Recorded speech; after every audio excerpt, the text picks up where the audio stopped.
The following is an excerpt from The History of the Rangers, The Early Years, by Carl Allard, 2087, Allard Press, Ranger Center, hardbound page 293, $20 gold. Tensions grew with the coming of 1998. The United States Citadel Star Station was slated to be fully operational by March.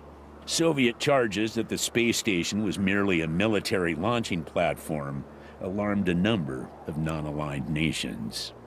2 weeks before Citadel was due for full operation, the station transmitted a distress signal. Immediately after the message was sent, most of the satellites orbiting the planet were swept clean from the sky, leaving the great powers blind. In military panic, each sent their nuclear arsenals skyward. On that day, a company of U.S. Army engineers were in the southwestern deserts, building transportation bridges over dry riverbeds near a newly constructed federal prison for criminals condemned to death. The engineers took over the prison and expelled the inmates into the desolate desert to complete their sentences. The company soon realized that communities beyond the desert's grip had also survived, and felt compelled to help these other survivors rebuild and live in peace. Toward this end, the Desert Rangers, in the great tradition of the Texas and Arizona Rangers a century before, were born. The prison, which came to be known as Ranger Center, grew to be one of the strongest outposts in the Wasteland. The Desert Ranger badge of authority, the Ranger Star, is one you wear.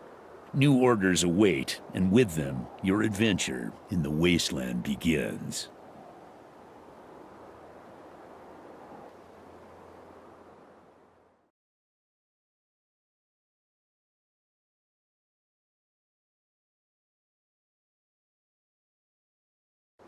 After several strategy meetings with the leader of the Desert Rangers, General Sergro, you've been assigned to investigate a series of disturbances in the desert. You've been ordered to search for clues in High Pool, the Agricultural Center, and the Rail Nomads Camp, all of which are located to the west of Ranger Center.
In the shadow of an enormous satellite tracking dish stands the old man. Over 100 years old, he is still vigorous and bright of eye, although he rambles incoherently at times. The farmers remove their hats as they approach and wait for him to speak. Frowning, deep in thought, he stares at what appear to be the remains of a 15-foot-tall carrot. He holds a long shaft of broken metal in one hand and mumbles something about wascally wabbits that he had to beat away with his best rake. Miguel explains that you have come to help. The old man studies your weapons and tells you that he doesn't think your pea shooters will do any good against the armored varmints, but that you're welcome to try. If you succeed, he wants you to come back and see him. There's something he'd like to show you. Free to roam the veggie field, you head towards the carrot patch. From a distance, you hear the old man warn you, "Watch out for Harry, the bunny master."